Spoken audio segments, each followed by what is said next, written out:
Thank you, everyone. Thank you for allowing me also to visit Ramat for the third time in this project. I'm very, very happy about that, and looking forward to this day. What I'll do is I say a little bit about our work package, the micro level thing. Try not to spend too much time, but let's see how it goes. Yeah.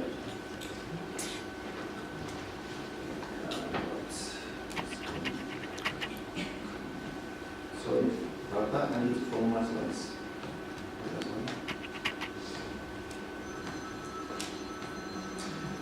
So you've already heard,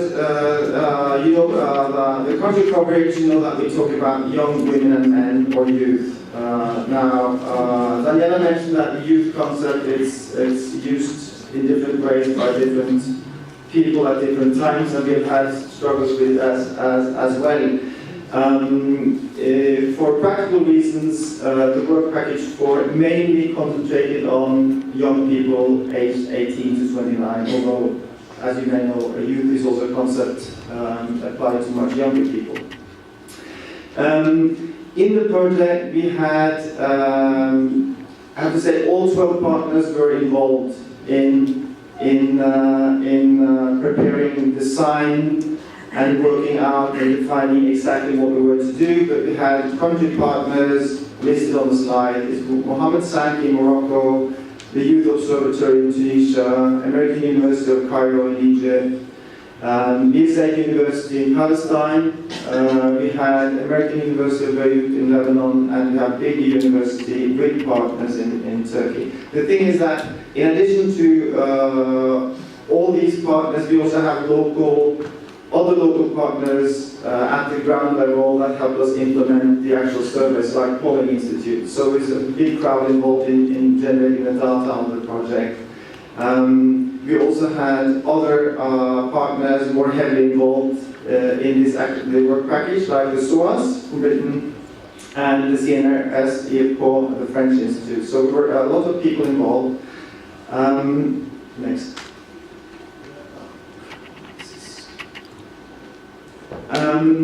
As also mentioned by Daniela, we are interested in what people do and where people do it as well. So we're looking into where they participate, where they impact things that matters to them, ranging from family, friends, close relations. Where do they spend time? We asked, do they do the things, do they work, do they enjoy life, do they impact things in the streets or at home or elsewhere. We looked at people's education, whether they worked or didn't work, and lots of different way of participating in the public sphere. Organizational participation, elections, use of various social media, demonstration, other things like that. So, yeah. So what and where was one thing, and then we have more ones, because as opposed to work package 1 and 2, which looked at culture, law, rules, the organizations per se, that took the angle of the organization and looked at who were they. Who were represented in the organizations, who worked there. We looked at it from the individual side and wanted to know who were people, active or non-active, what were the factors that might hinder or support people's active engagement in the societies. And we looked at background factors like urban, rural, village, town residents, differences between women and men, their age. What about transition from a safe haven at home with parents to establishing their own families and getting married? Socioeconomic backgrounds, does that matter what people do, what they can do, what they're able to do? And also, of course, factors like the influence of others and educational backgrounds. So we try to look into all of these issues and see to what extent different people made different choices, did different things.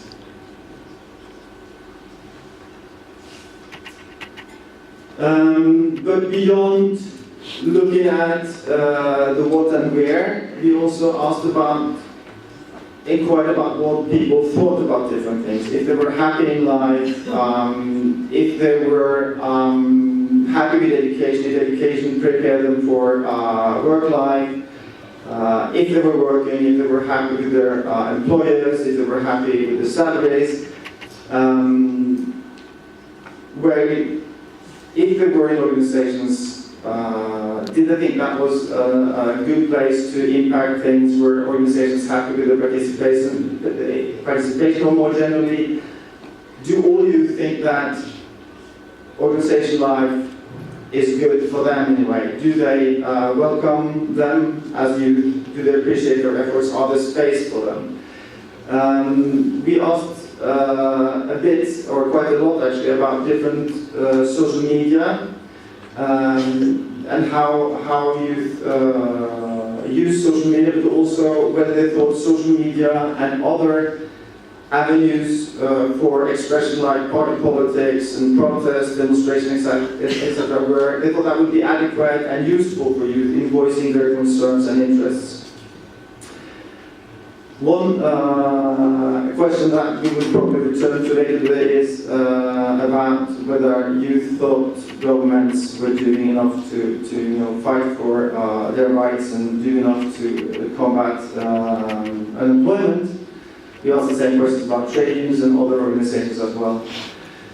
And then, of course, we felt not tackling electoral politics and participation in elections, so that's also a concern.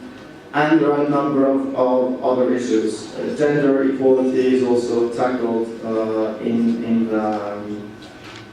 by us and in the work package. And this is just an example of the many questions that we asked and were investigated.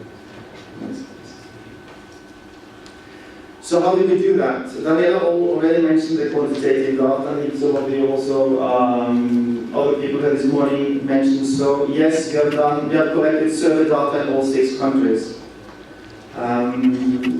We started in October last year, and the last survey in Tunisia was finished in August this year. Sample size of up to 1,800 young people, a minimum of 1,000. National coverage, face-to-face interviews, random sampling of young people so that the data are representative at the national level. We supplemented the quantitative data with also qualitative data. We did focus groups, group discussions, and we had individual interviews with young people. Some of those were carried out before or in an early stage in the work package, so that our data could inform and help prepare a good survey tool. Some of it was carried out after to help interpret results. And also, several partners did separate random qualitative interviews, totally linked from the survey as such, because we had a number of case studies that also will be shown later today, where qualitative data was the basis. I think it's fair to say that overall we have good, fairly rich data given the available sources. I think they are, as always, going to be underutilized in the sense that they can be used for analysis for a long, long time. But we have started to do something, and we present some of the findings here today. And I hope and think that will be of interest to you. Yeah. Next. So what are we going to produce within the project? We're going to produce 6 country reports, 3 in-depth studies, case studies. We're going to do a comparative summary report building on all these 9 studies, plus doing separate analysis, comparing across countries. There's going to be a report concentrating particularly on gender issue. We will present tabulation reports with fairly detailed results from all country surveys. And eventually there will be, the data sets will be made available to the use of others outside of the consortium. And everything will be put on, all these things will be put on the project webpage. I think before ending, as a teaser for what will come later today, I thought I'll just put up one slide. Because we asked,